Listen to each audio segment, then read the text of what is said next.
Here. I'll let you know. Turn down for what? That's right. Turn down Hot the girl. bed. Or Hot turn girl over bummer.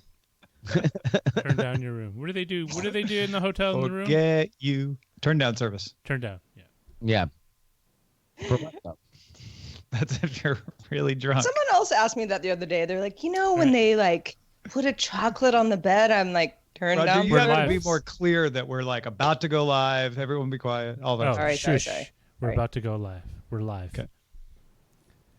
Oh, okay. I'll start recording then. Good day, Internet. Good day, Internet. Good day, Internet. Good day, Internet. Good day, Internet.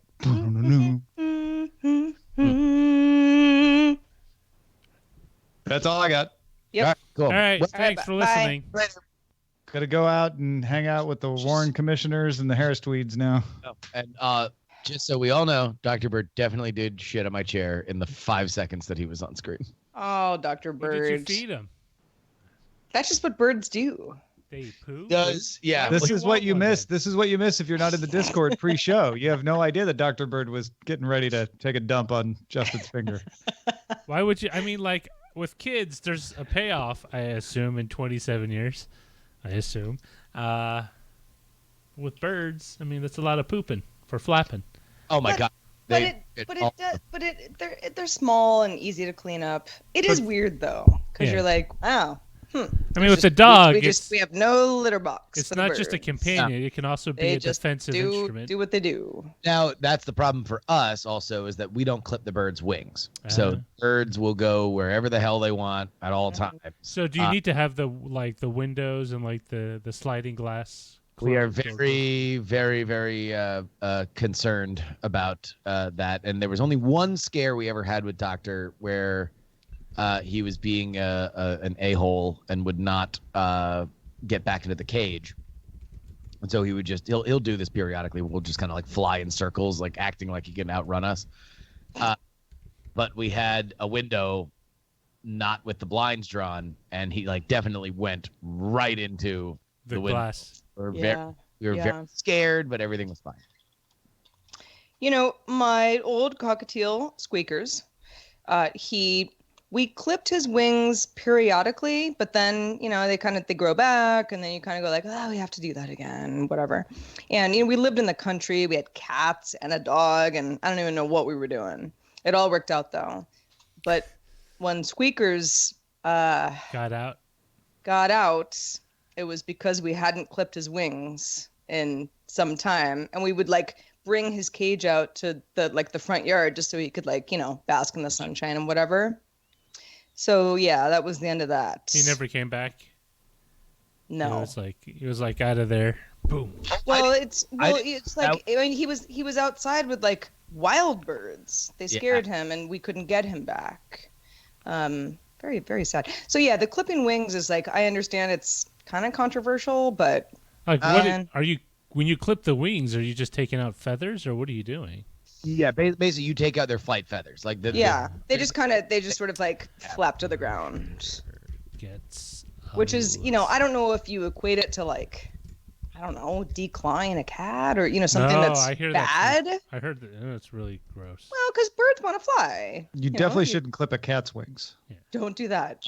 That is said. I did not know that was the part of the Squeaker story. I've heard so much about Squeakers piecemeal, but that is I'm so sorry to hear that. Well, it was a long time ago. Thank you. It was awful. I mean, we felt so bad about it. If anything like that happened with our birds, literally, it would be a decades long process. Yeah. It might break up our marriage. It would be one.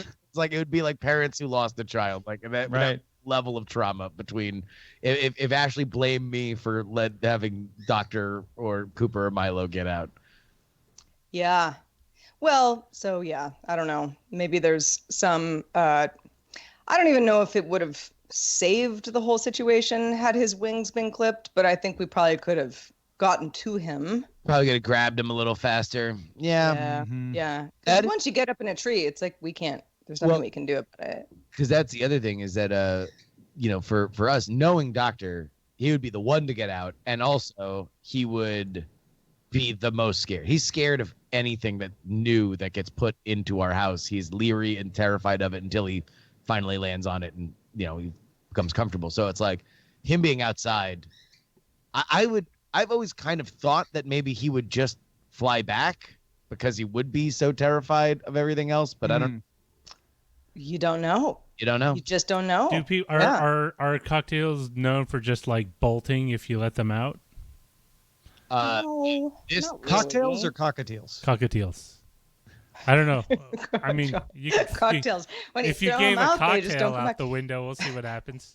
I will Never fly back. This cockatiel is well known for just flying as fast as he can in any direction that he wants to. So I had a coworker who had what's the white parrot looking? Is it a macaw? Not a macaw. It's Cockatoo. cockatoo. Yeah. And like they had it in a cage, but occasionally he would take it out, like physically. It could fly, like he would just take it outside on his shoulder, like a pirate, and he allowed it to fly, but it would always come back. Like he wasn't afraid of it, just like disappearing into the. Yeah, there's always that sort of like old man with a bird on his shoulder that you see at the grocery peg store every once in leg a and while, a and you're like, eye wow. patch. Well, I guess if how you are call it doing middle age this? old, yeah. He's wearing a black 3-cornered hat.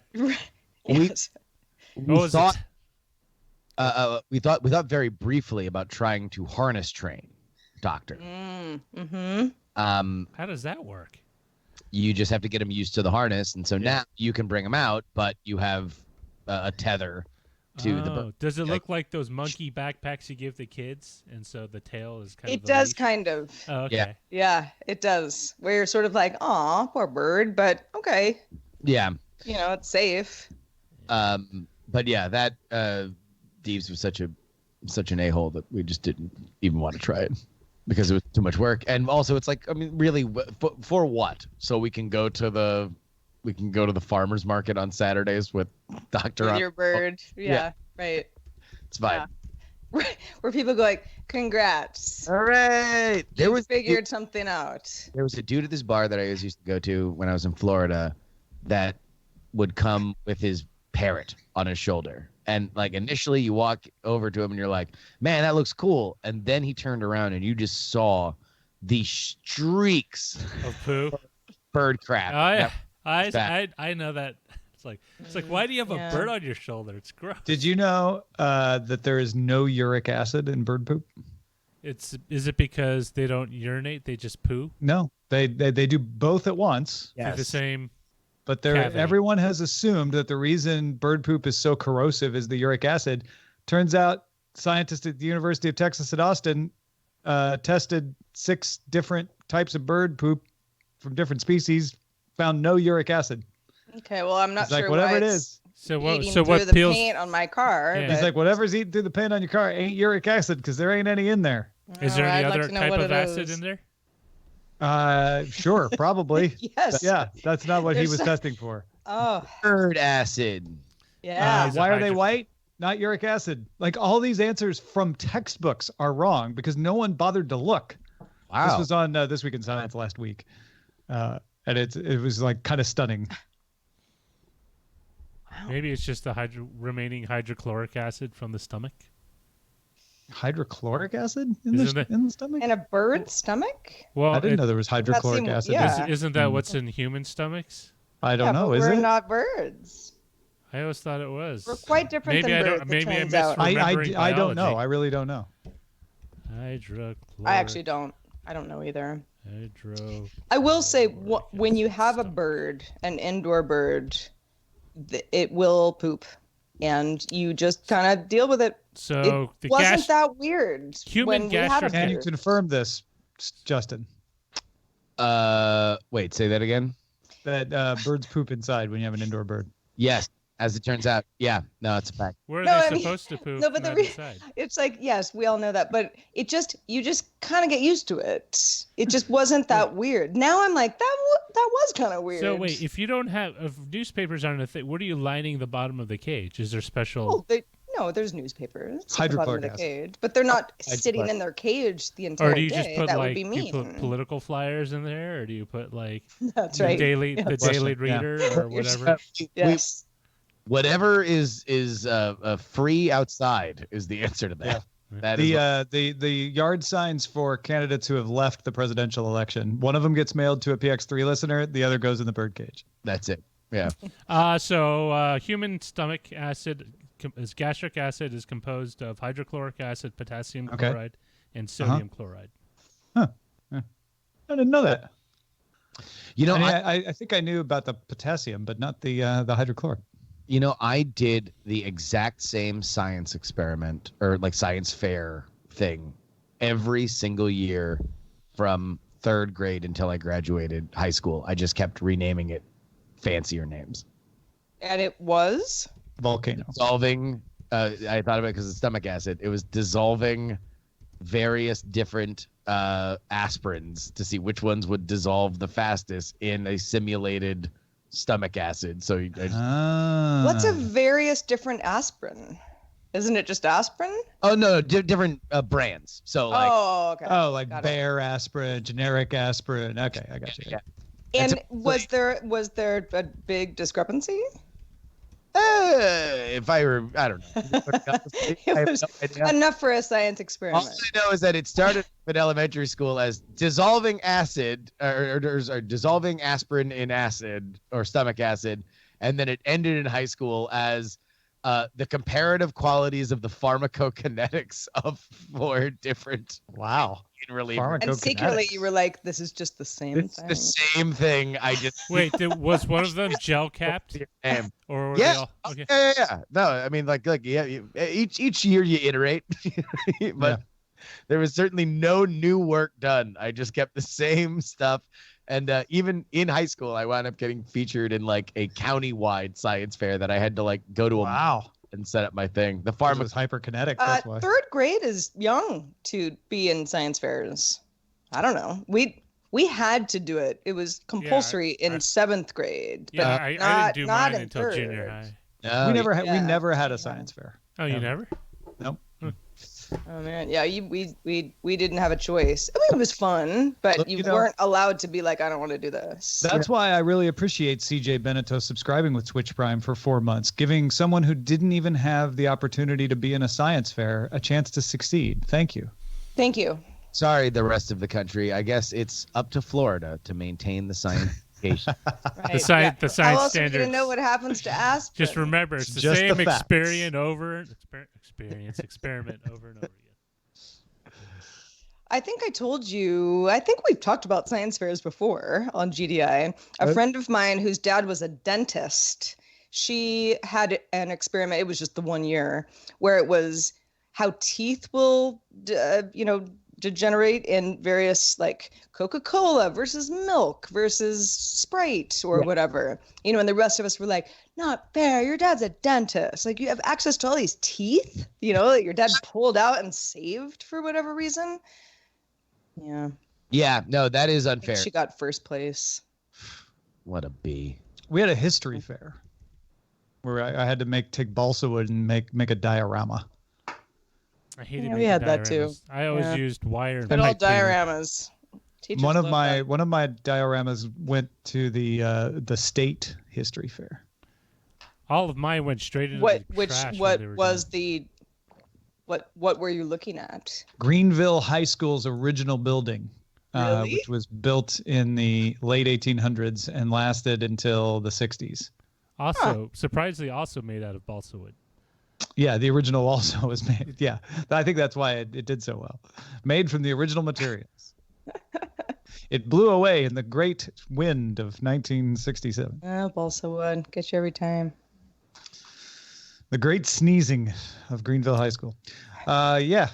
It was oh no, it wasn't the high school though. It was the gym, because the gymnasium is what got it, because the gymnasium was part of the Works Progress Administration, which Roosevelt had funded during the Depression. And it was still standing, the gym, even though the rest of the building wasn't. It was the gym that pushed me over the top. That gym isn't there anymore, though. Oh. Blew away. Yeah, it's because it was made of balsa wood. You're right. What did you expect, Roosevelt? Big bad wolf. Well, I expect that we would do a technology show. I mean, We're all here. Seems like Why would not? be a waste not to. Yeah. Okie dokie then. Here we go. 3, 2. Coming up on Daily Tech News Show, the Galaxy S10 fingerprint reader glitch, cool new accessibility products get Microsoft funding, and why Netflix is not doomed. Don't listen to those people. This is the Daily Tech News for Thursday, October 17th, 2019 in Los Angeles. I'm Tom Merritt. And from Studio Feline, I'm Sarah Lane. from Oakland, California, I'm Justin Robert Young.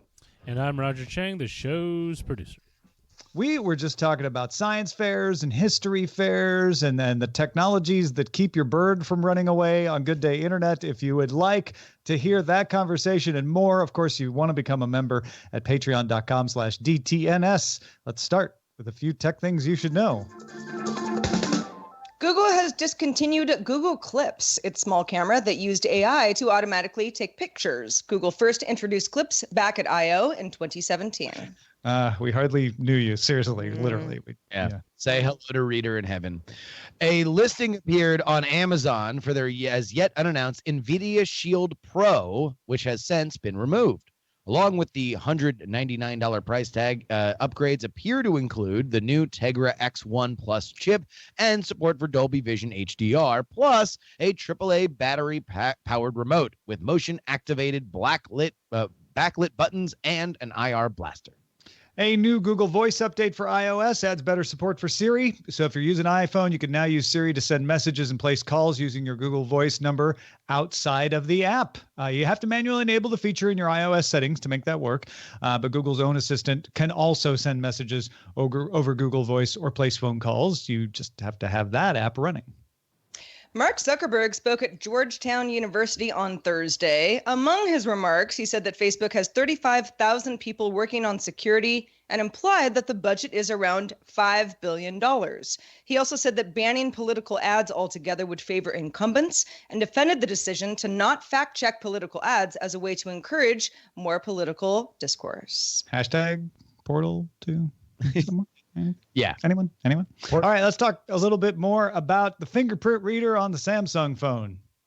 Indeed, Tom, Samsung confirmed to Reuters that if a fingerprint is registered on a Galaxy S10 device with a screen projector in place, it can then be unlocked by any fingerprint.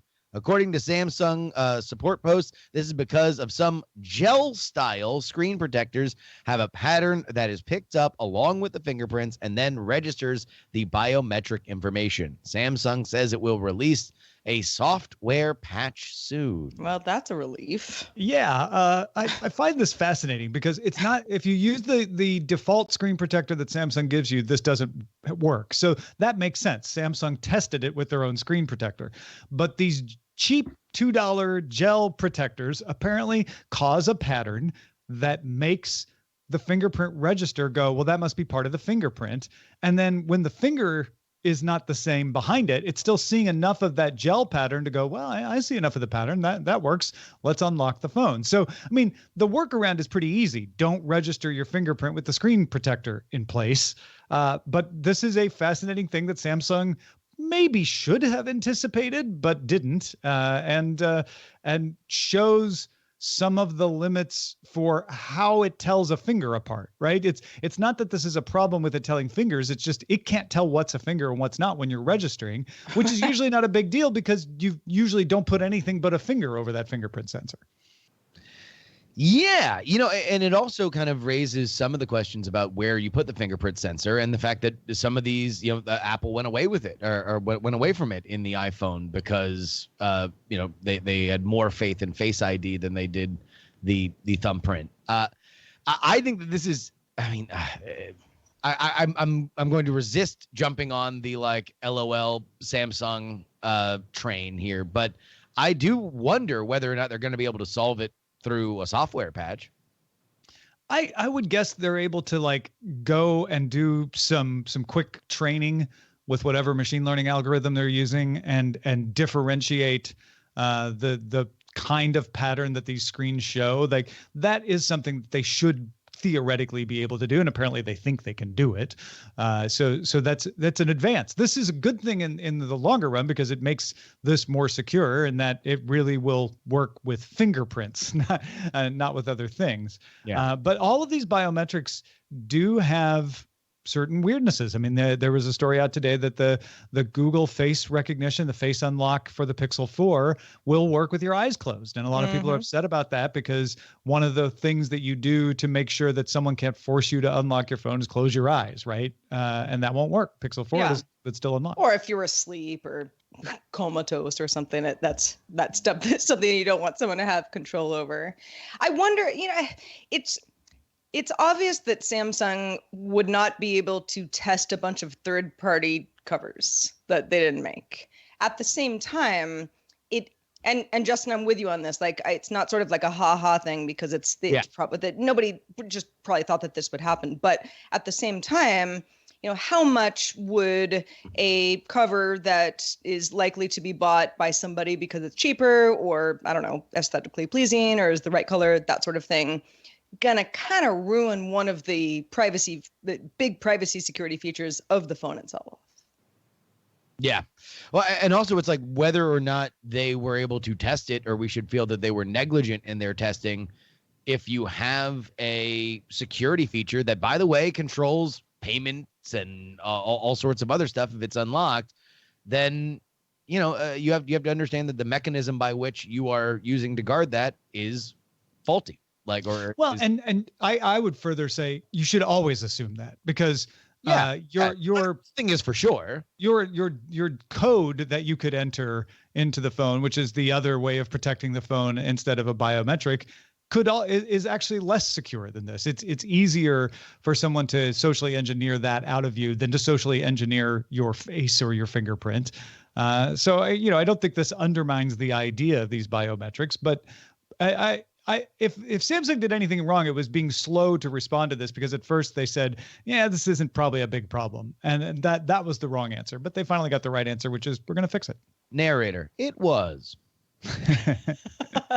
Moving on to some Google news now. Google says its wireless Stadia controller will work wirelessly with the Chromecast Ultra when Stadia launches on November 19th. A USB-C cable will be required to use the otherwise wireless controller with a computer or a phone. One of the controller's potential features would be to switch between devices without the need for repairing. Google told The Verge it's focusing on getting wireless play right on TV first. The Google Stadia controller also will not work with Bluetooth headphones, at least not at launch. Now, here I will take a little schadenfreude because Google made a big deal. Google themselves made a big deal about how the big advantage to their controller was that it connected by Wi-Fi.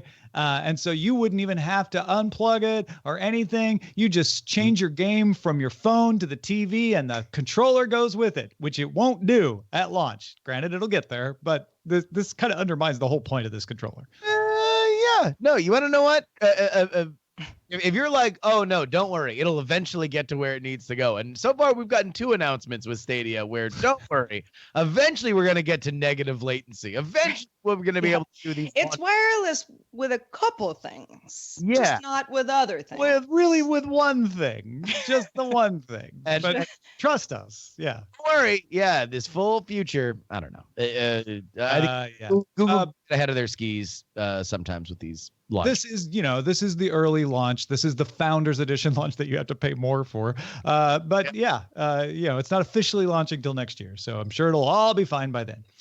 Here's something good that Google is doing, temporarily increasing the amount it pays for discovery of exploits and site isolation.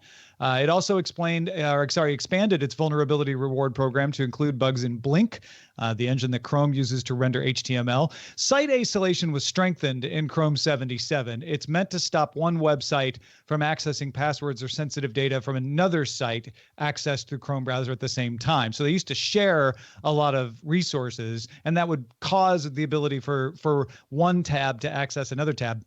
Now they isolate them and they say, look, it has to be coming from the same site that is in this tab for it to work. And that helps stop a lot of these vulnerabilities.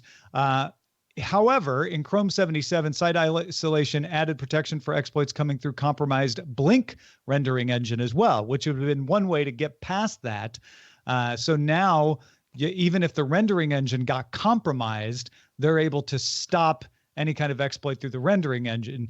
In addition, password-triggered site isolation has been enabled for 99% of Android devices with at least 2 gigabytes of RAM. If you're like, well, wait, why isn't it on everything like it is on the desktop? It takes a bigger hit on your phone in performance. So they're only triggering it when you enter a password, which they think is the largest security threat for this kind of attack.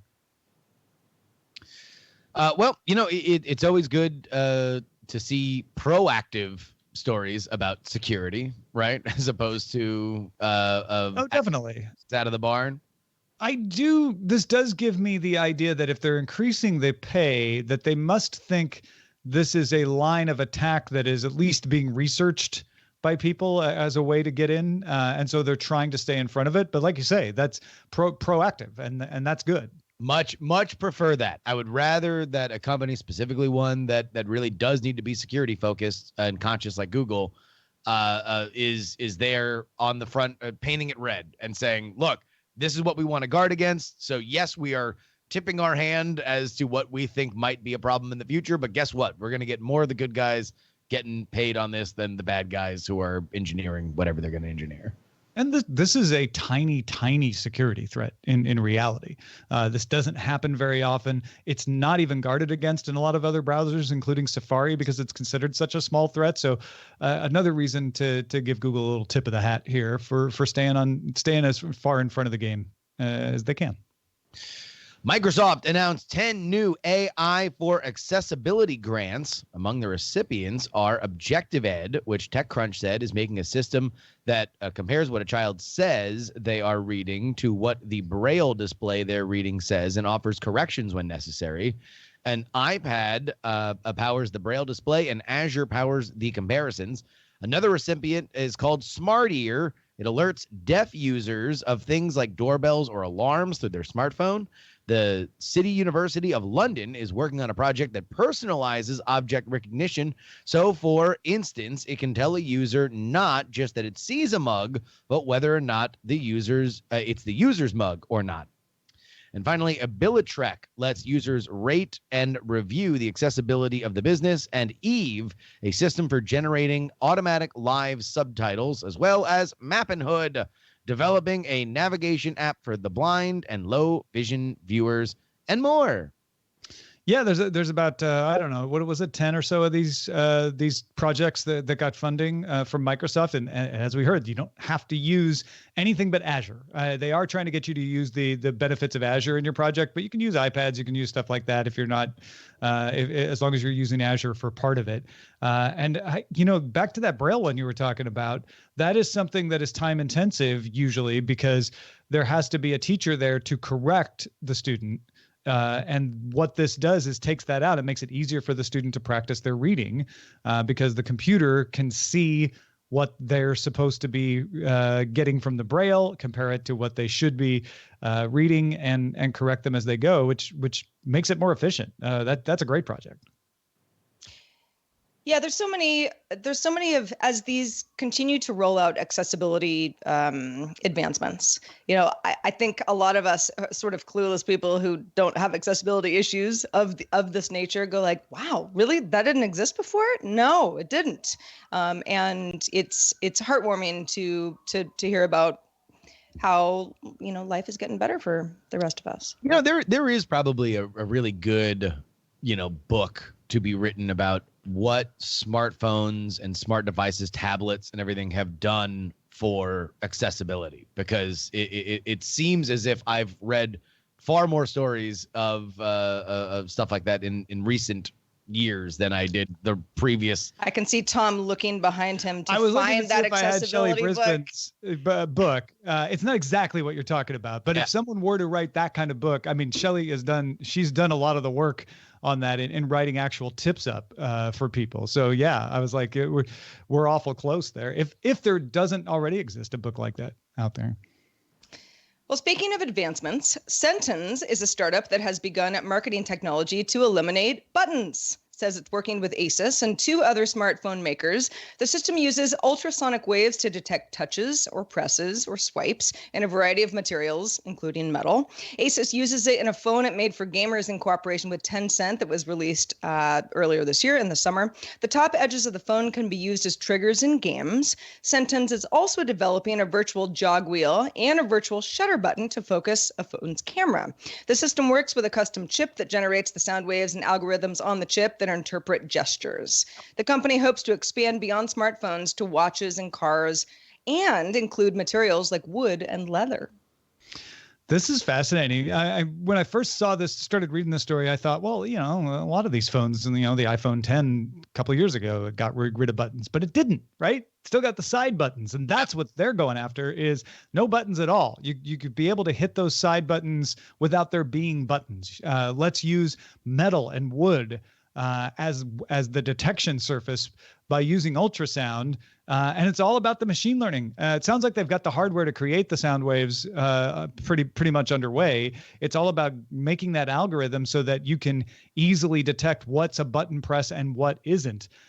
Because you want to make sure that you don't get false presses when people are just picking up their phones. And this might be better at that than an actual physical button because it can tell the difference when a phone is being picked up versus when it actively is being pressed. I know that this is not the hardware or research that we are talking about with this specific startup, but I will say we need similar advancements in making sure that a virtual button feels similar, if not better, than a physical button, which is so you know that you pressed it. Yes. Yeah, yeah. That is a psychological thing that for me specifically, and it's not all buttons now, but the important ones, the ones where I want to feel satisfaction that, okay, like, am I just not touching this right? Like, I need some kind of like burp, burp. I was always impressed with the haptics on the old iPhones, because when the phone would be off and I would touch the button, I'd be like, oh wow, that's right, that's not actually a button, that's just a depression with haptic feedback. So yeah, I wonder how much they can do that, especially if they're working with wood and stuff. This feels like one of those advancements that people like us are like, yeah, but without a physical button, is it really going to work the way it's supposed to work? Are you even going to know when you've depressed it properly? We used to say that about mice, right? Left click, right click kind of thing. Now I got a trackpad where I do all sorts of things without clicking anything. It's just sort of my finger being detected. And so, yeah, I wonder if in 5 years we'll kind of laugh about the fact that everybody talked about physical buttons and what we were all going to do if we got rid of them. I love the idea of different material besides metal, though. That's really cool. Because that's something that has never been. I mean, we just don't, have phones that have wood, bezels. We've had wooden cases for computers and mobile devices before, but that's true. But yeah, this takes it a little farther because now that wooden surface can be used as a control surface. I know a lot of people like wood finishes in their cars, and now your control surface in your car could be entirely wood. I agree with you, Sarah. I do think that at a certain point we'll look back and be like, oh, ha ha ha, physical button. What a relic of our past. I do think that you have to do it right though, because there is an element. Absolutely, yes. There has to be a way for you to know that you're hitting the right place. I'm actually curious if anyone's tried this Asus phone with the triggers on the side, which is Centen's first actual shipping product with their technology in it. Do you get some haptic feedback from that? Is it easy to tell where those trigger buttons are? If anyone has used that Chinese phone, let us know. feedback@dailytechnewsshow.com. And if you want to get all the tech headlines each day in about 5 minutes, don't forget we have another show in the company's portfolio called Daily Tech Headlines. You can get that at dailytechheadlines.com. Netflix is dead. Oh, wait, no, it's not. Well, the stock market likes it, but nobody else does. That summarizes the past 5 years, maybe 15 years of Netflix news. But we have another Netflix earnings report. Netflix beat earnings expectations, but missed on U.S. subscribers. So everyone's happy. They can get to turn this into whatever story they want. The company added 517,000 U.S. subscribers and 6.26 million international subscribers, but analysts had expected 802,000 U.S. subscribers and only 6.05 million international. So they beat on international, and they had a pretty big miss on U.S. subscribers. Netflix still blaming their price changes on the slow U.S. growth. 2.1 million additions in the United States so far this year, compared to 4.1 million at this point last year. But hey, average revenue per user is up 16.5%. So it's not hurting their bottom line, and the international growth seems to keep making up the difference. Starting next quarter, the company is going to break out revenue and subscribers regionally. So we'll get to hear what the Asia Pacific number, the Europe number, Middle East and Africa, Latin America, and US Canada numbers are separately. Netflix projects 7.6 million additional global subs next year compared to 8.8 million for the same quarter last year. I'm sorry, next quarter. So they are projecting fewer global subs than they got last year. So there is no disputing that Netflix is growing, but it's growing slower than it was. Now, CEO Reed Hastings said the raft of new streaming service competitors would generate modest headwinds in the near term.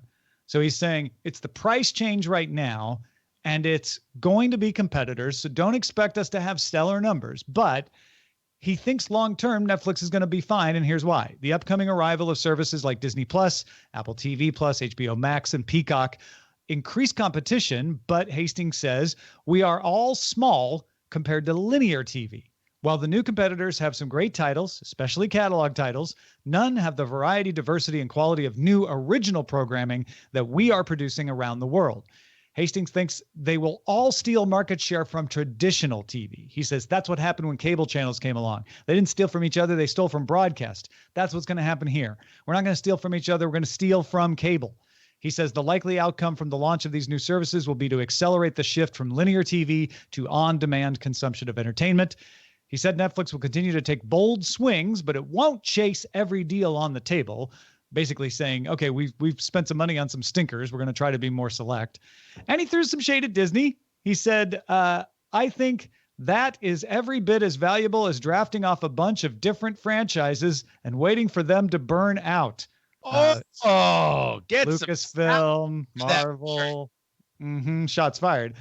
He hammered away on Stranger Things, Martin Scorsese, Michael Bay, Noah Baumbach, also mentioned Seinfeld, as sort of examples of how they've got great content. Don't worry about Netflix. Now, Netflix needs more hits than that. No matter what it does, there's going to be pressure on domestic subs with new services until we get that wave of cord cutters hitting the inflection point. I agree with Hastings. Like once people start leaving cable in larger numbers, then all of these services can survive and grow. International growth is going to keep Netflix going while he waits for that. But to prevail when that influx comes, Netflix is going to need to be seen as HBO. That's what he's trying to describe themselves. We have the greatest originals. We're not just relying on back catalog and old intellectual property, but it's going to need more than Stranger Things and Scorsese for that. Yes, although do you think that they are not on the road? That they seem to be, they seem to have had a fairly good track record of being able to push out a big, everybody's talking about it kind of series. And we just had a rash of them, like with Russian Doll season 2 will be another big thing. So I don't know. I do think that Netflix certainly has spent a ton of money on content. Right. But I don't know if anybody is as far ahead of the game or as metrics minded as Netflix is to take educated guesses. And I think that's his big slam on Disney is like, all right, well, you did it the caveman way. Look, here's this gigantic old thing. We'll buy the old thing and turn out new versions of it. We're doing the super new way of, all right, well, we're going to give David Spade a deal because for whatever reason, we know that kids 6 through adults 60 all love Adam Sandler movies to watch together, and that's their strategy. I think, yes, they are on the road. They don't have enough going right now to counteract their slowing growth, though. If they were more solidly on the road, we'd see stronger growth from them. whether they have a price increase or not. Look at HBO. HBO is, everyone thought, oh, what are they going to do after Game of Thrones? But now people are talking about Big Little Lies, Watchmen. Like they keep coming, Righteous Gemstones. They keep coming, Succession. They keep, you know what I'm saying? Whereas Netflix, it's like, oh, Stranger Things is done. Well, I don't have to watch Netflix for another couple months till my favorite show comes back. And that's what I'm talking about. That's not always been the case though for HBO. HBO is on a hot streak now, but sure. I do think that these things happen cyclically. And what Netflix has that HBO does not, because HBO is one clearinghouse, right? It's like they have their Sunday slots. Now they've expanded it into Monday, where prestige television lives, and they cleared the dance floor for that. Netflix doesn't care if you subscribe because you like these tween rom-coms, or you like stand-up comedy, or you like prestige hour-long dramas. They are there for all of it, and they are constantly trying to micro-target. And you're right. The numbers are the numbers. But if their play is content, I still think they're ahead of the game there. Netflix's argument that really the enemy is still the linear cable networks. I mean, yes, that's true. That's certainly true for U.S. subscribers. And the tide will shift. And when that happens, Netflix is, I feel like they're going to win in the short term, but it's what we always talk about is, well, okay, when you have a lot of choice as a cord cutter and you kind of realize, well, hold on a second, I don't really want all of these channels. I want just certain things that are important to me. I don't think Netflix wins in the long term because it will have too many competitors. And right now, the perception of Netflix isn't what Reed Hastings needs it to be. He wants it to be prestige programming. He wants it to be, we're the place with the best originals, no matter what your taste. You like rom-coms, you like Christmas Prince, you like Seinfeld reruns. It's all here. And that's really not how people talk about Netflix. They talk about it as a place to just sit down and watch something. The perception is stuck in the past of Netflix, the DVD purveyor of they're the place that has everything. And that's why you see people complaining like they're losing friends. Netflix isn't going to be worth something anymore. He needs to shift that perception. I mean, but it is there on some level, right? Like, like it is, and maybe this is just my own little Twitterati chamber, but it seems like it seems like 5 times this year a Netflix show just totally took over my Twitter timeline and everybody was talking about it. Mm-hmm. And now I had to sit down and binge watch 8 episodes of some random show. Did you enjoy that random show though? Because that's the kicker. Oft I did. Not always, but oft. Yeah, no, I think he needs to have that happen more. That's all I'm saying. So that when that influx comes, people are choosing Netflix for multiple reasons. And don't get me wrong, Netflix is perfectly positioned to make that happen. But they aren't as far ahead of the game as I think maybe I expected them to be. That's all. Well, but also this would be the scariest moment that then is, as Reed Hastings hopes, not as bad as it seems with all the barbarians at the gates right now. Or it's really the beginning of a huge problem where subscriber fatigue eventually starts eating at Netflix. Yeah, even if they have the worst version of what I'm talking about, though, he's right. People are going to start leaving cable, and just the rising tide will lift all these boats. I go back to what we started this conversation with. The problem isn't the competitors. The problem isn't Disney Plus. That is not going to be the challenge, I don't think. Here's the other thing that that is not yet dawned that will be a larger issue in the next 5 years: sports rights deals. We are at the point now where one of these companies, and it might be Netflix if they want to get into more live stuff, or live stuff at all, that they're going to make a pitch for something in that realm.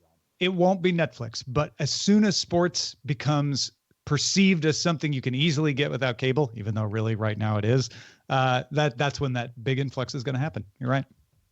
Hey, thanks to everybody who participates in our subreddit, Netflix stories, and others are encouraged. You can submit any story you like and then vote on others at dailytechnewsshow.reddit.com. We also have a lively Facebook group. Come on in, facebook.com/groups/dailytechnewsshow. I'm sorry, I just noticed Beatmaster in the chat room wrote, "Why do you think they say Netflix and chill? They need future customers." All right. Let's check out the mailbag. Let's do it. Paul, the software entomologist, those are his words, says the LinkedIn event announcement, which we talked about on yesterday's show, is right on the heels of meetup.com announcing that they are exploring charging for RSVPs. He links us to a Forbes article where, yes, it would actually upset a lot of meetup.com subscribers. Paul says several of the meetups that I attend are now ready to ditch meetup.com. I don't think meetup.com is that differentiated, except it has the bulk of meetup traffic right now. A new competitor could swoop in and take it over pretty easily, I think, especially if that had a lot of existing traffic like LinkedIn does. That's a really good point. I hadn't even thought about meetup.com. They could be the roadkill more so than anything else on the way to LinkedIn's adding of an incremental feature. I didn't realize that as many people were still using meetup.com as are. So thank you, Paul, for that. Thanks, Paul. And shout out to our patrons at the Master and Grandmaster levels, including Kevin S. Morgan, Paul Reese, Michael Akins. Thanks to you and everybody else who supports us. Thanks also to Justin Robert Young for being with us this fine Thursday. Justin, what's been going on since we saw you last? Well, obviously we had a big debate on this week on CNN and co-hosted by the New York Times, and I covered it in depth. Not only that, but also we had a breakdown of the AOC endorsement of Bernie Sanders. We had Dave Leventhal from the Center for Public Integrity to break down all of the Q3 fundraising money and some of the troubling trends for a few candidates that those revealed, and had a great chat with Andrew Heaton. You might say, wow, is that a week's worth of content? No, friends. It was all on one episode of Politics.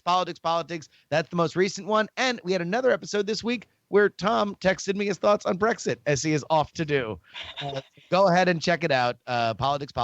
Find it wherever you listen to fine podcasts. Yes, the Harris Tweeds and Warren Commissioners and everyone are welcome. Go find that show. All right. We have new Patreon rewards. Become a member of DTNS and you can get them. Behind the scenes chats, peek at our show rundown as we develop it. And on November 1st, everyone at the $2 level or up gets a PDF copy of the DTNS cookbook with recipes from us and some listeners. So you need to go sign up right now. Patreon.com/DTNS. We also welcome your feedback. Our email address is feedback@dailytechnewsshow.com. We'd also love for you to join us live if you can. We're live Monday through Friday at 4:30 p.m. Eastern. That's 20:30 UTC. And you can find out more at dailytechnewsshow.com/live. Back tomorrow with Blair Bazdarich. And if his internet happens, Len Peralta. Talk to you then. This show is part of the Frog Pants Network. Get more at frogpants.com. Diamond Club hopes you have enjoyed this program. So for the past 2 days, or the past week, I've been using Sidecar to take the Twitch chat from my laptop over here to my iPad over here. And for the past 2 days, it just stopped updating the screen. It was still connected. I could still control like where the sidebars went and stuff, but it would just stop. Like I couldn't move the mouse anymore or anything. So Sidecar, not everything it's cracked up to be. I don't know. But at least I saw Beatmasters quit, so that worked. What do we think about a title for this show? Let's go to DTNS.showbot.tv and take a look at what folks have been submitting during the show today. Is Netflix losing friends? Question mark. Oh, friends. Yeah. The answer won't surprise. Samsung still fingering it out. Hey. Yeah. It sounds weird. We're gonna keep on rolling. Do we want to ban buttons? Is that's the title suggested? Title. Yeah. Maybe. All right. Yeah. Google Assist Siri, unlocking your phone with your eyes closed. It'll eventually be wireless. Uh, I really like it'll eventually be wireless, or are we ready to ban buttons? Or do we want to ban buttons? do we want to ban buttons? Is good because I like Good one. Yeah. Yeah. you'll immediately get someone who says no, No. and they'll want to listen. No. All right. That's called baiting them into clicking. I just They'll want to send me an angry email, yeah, exactly. which please do. Keep them coming. Keep coming. You make my mornings. GDI.showbot.tv. Oh, by the way, do we want to ban buttons with Zoe Brings Bacon?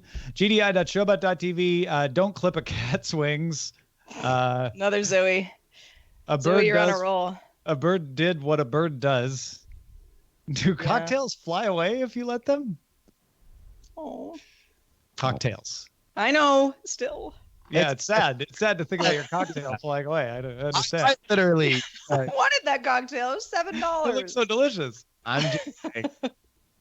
I I feel for I'm not here for anybody treating that tremendous brave revelation of childhood trauma as anything less than what that is, because it's not a joke, friends. I will It's fight. not a joke. And you know what? We don't know that Squeakers isn't still living his best life somewhere. That's right. Well, That's- how long do cockatiels? Well, we don't have to get into that. But Lives on in my heart. Squeakers wasn't young when this all happened. He had a fun life at the Lane residence, but I still feel Maybe like he that's- might be living in a redwood tree somewhere in Sebastopol, California. Think so too. He might be. I think Maybe. he is. In fact, I think you'll be seeing him soon. Wouldn't that be great? Hey, I you're back. mean that not that. Oh, you're, okay. I thought it was like You know, that's that wasn't a mildly threat. I am not dying soon. No, I mean, I when am you going to move move up back up yes. to that region, you're going to we'll run be- into him at the we'll store. be So wait, Reunited. what did we pick? We haven't picked a GDI yet. We Um, Pharmaco Kinetics of JuRY. That's it. What is it? Pharmacokinetics of jury. Pharmacokinetics of Go JuRY. Kinetics, yeah. Yeah, I like that. That works. Could go for that. Let's do it. Let's Hey. Done. All right. Pharmacokinetics of jury is submitted by Derek Silva. Well done, Derek Silva, submitting those titles in the Discord with the bang G command for Good Day Internet. Yes. The idea of your cocktail flying away. Pharmacokinetics is one word. Just for the record. Oh, good to know. Good. Point. No one's cocktail should fly away. I don't want that's- those cocktails. No. Anywhere Yeah, but like- in my belly. Although if it can fly, do you really want to ingest it? Think Well, it hard about depends. that. Is the glass flying or the cocktail itself? Because that makes a huge difference. It does. Because if the glass, if I'm it's fine. not sure, because then the cocktail could, I don't know, assume any form. Yeah, the cocktail itself would be just a normal cocktail at that point. But if the cocktail itself is flying like a Wonder Twin, I ain't touching I once had to take a friend to the hospital because his ex-girlfriend made a cocktail fly at his head and it hit him in the head. Oh, It just but that was It- the glass. it It was- wasn't the cocktail's fault. I mean, Don't- like if don't you blame the cocktail for that. Yeah, cocktail is just hanging out, trying to be drunk. but if I were to hand you a cocktail in a glass, you wouldn't be like, "Oh, thank you for this glass casing on my cocktail."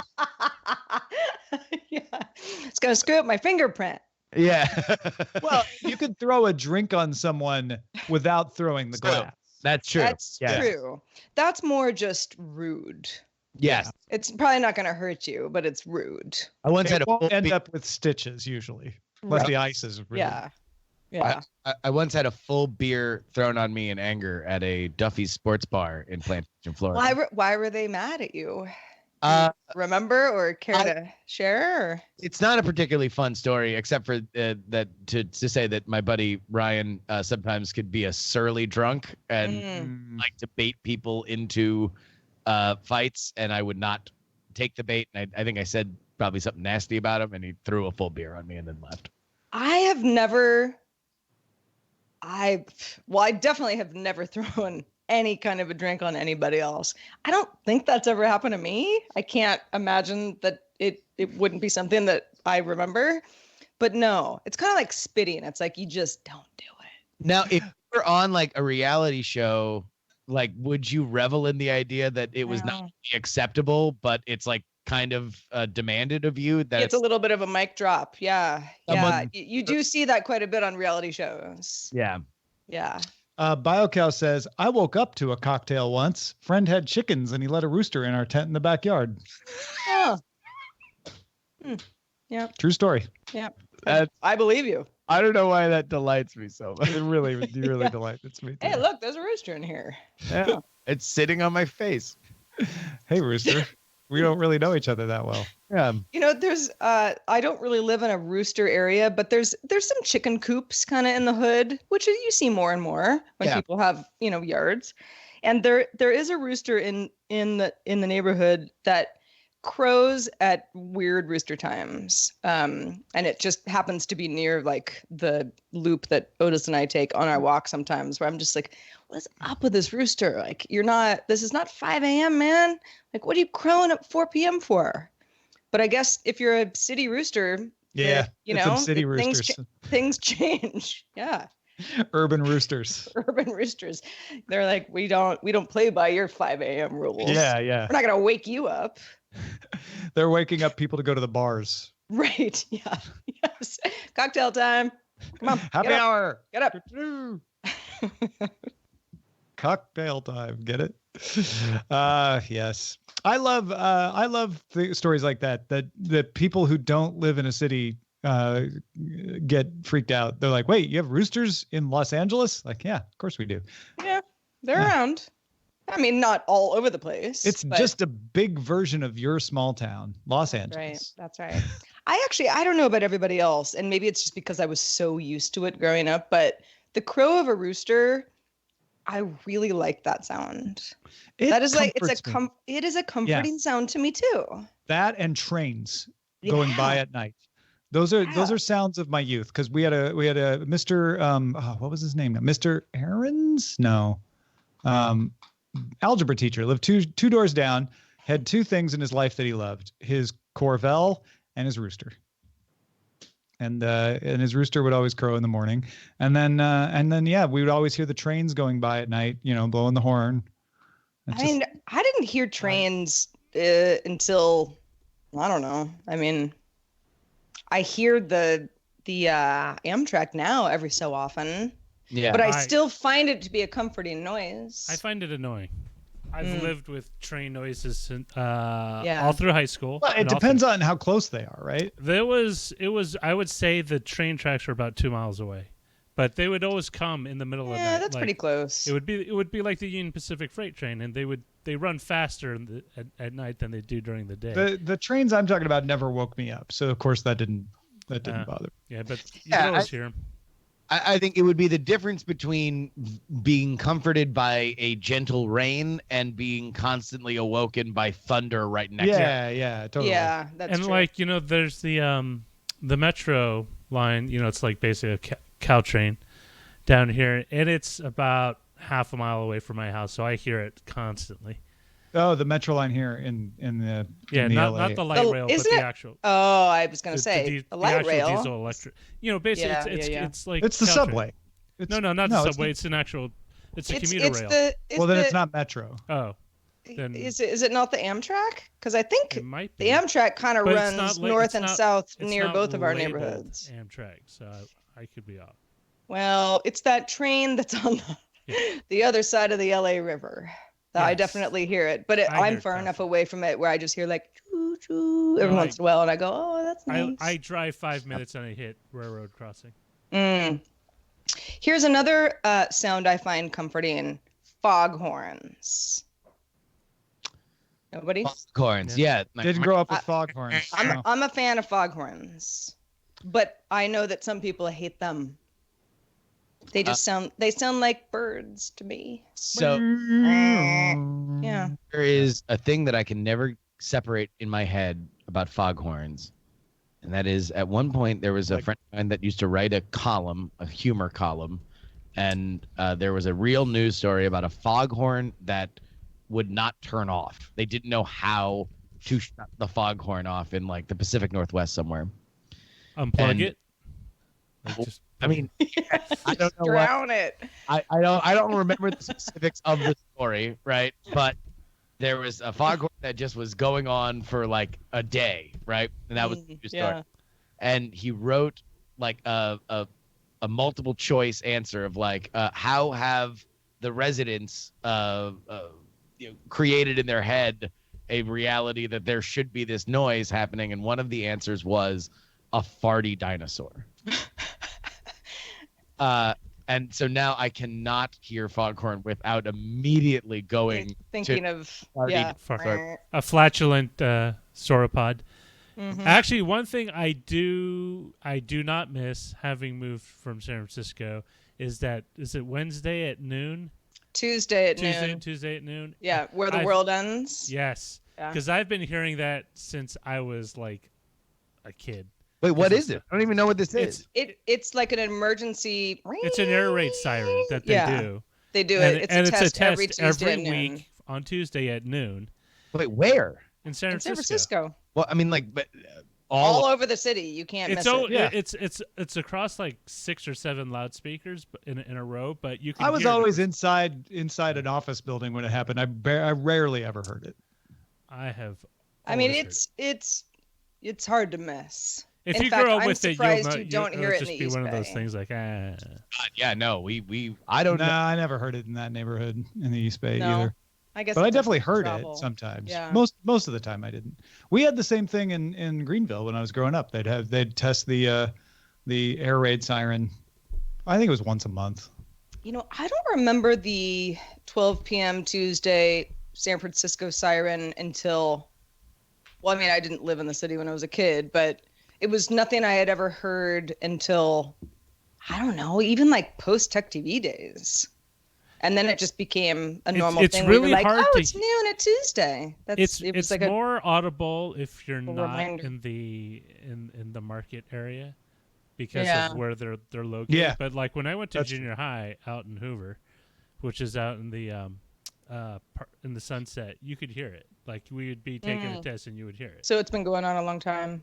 Well, here I got some fast facts for you. The sirens are pumped out. Or the siren is pumped out of 114 sirens that are placed strategically throughout the city. It is human operated, so somebody has to click a mouse to run the siren each and every week, and it dates back to World War II. What? Yep. Wow. Lots of cities have these, and they mostly date back to either World War II or the Cold War, as when they started doing them. Some cities stopped doing them. I think LA does theirs less often, but we do them. We definitely do them. Well, I know they did I've it. never They heard did one it during the. I know they did during the '80s because at the time, like the San Francisco Bay Area was a huge hub. For, LA did theirs during the '80s. No, San Francisco. I don't know about. LA. No, no one was disputing that San Francisco did. Well, theirs no, during I'm just the saying the reason why they did it is probably because, and this is what it was told to us by my social studies teachers, because San Francisco Bay Area was a hub for the U.S. Navy. It was also where the National Guard Armory, and there was the Air Force Base at Castle, as well as Travis Hill. Was this huge? No, it probably goes back to World War II. That's why the reason Greenville had a siren was because we were close enough to Scott Air Force Base that it was considered a target.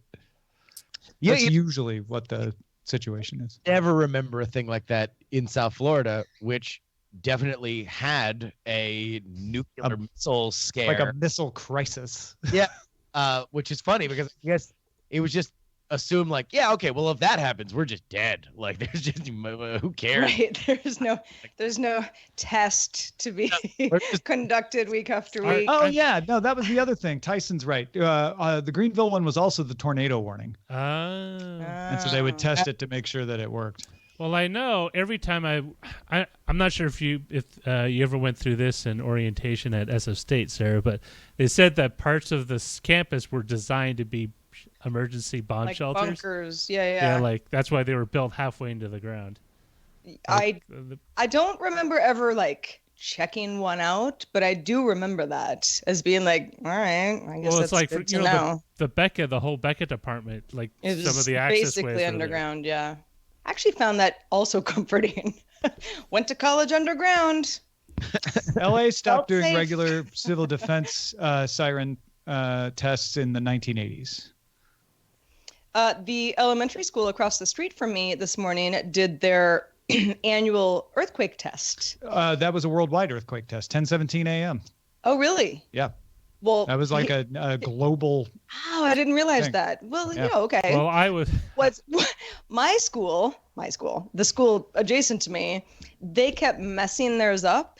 And so they've got like a loudspeaker, they'll say like, time for class, kids, at 8 a.m. or whatever, and the kids go to, so you kind of hear that sporadically throughout the day.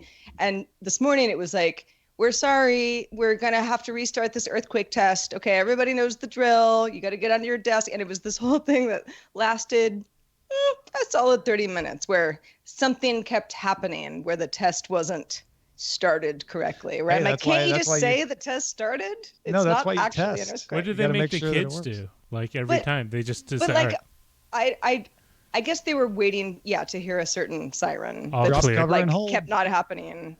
Well, I mean, we all did earthquake stuff when we were Drop- kids, for sure. But I don't remember there being some sort of like a universal sound. We just, they made us get under desks. Ours was the teacher would tell you there's an earthquake right now, get under your desk, and that's what you're supposed. No, that's the 10:17 thing was I retweeted the LAFD announcement about this morning. Oh.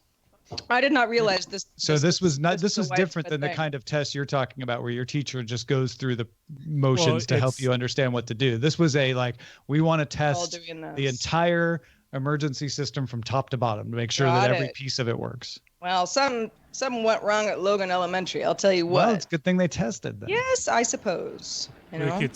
Were the kids just all inside, or were they outside? I mean, I was inside too, so I don't really know what was going on, but I could hear the loudspeaker, and they kept saying like, "Sorry, okay, we're gonna do this again." Are the kids screaming because they're playing kickball, or screaming because they're in trouble? No, they weren't outside. I think they were all like aware that this was happening. But yeah, no, we all. I don't know. It wasn't. Maybe it was on 10:17 back in the day. I don't recall it ever being the 10:17 a.m. day. thing was that's a new thing. That's not a regular thing. Yeah. That was a thing that was a special event.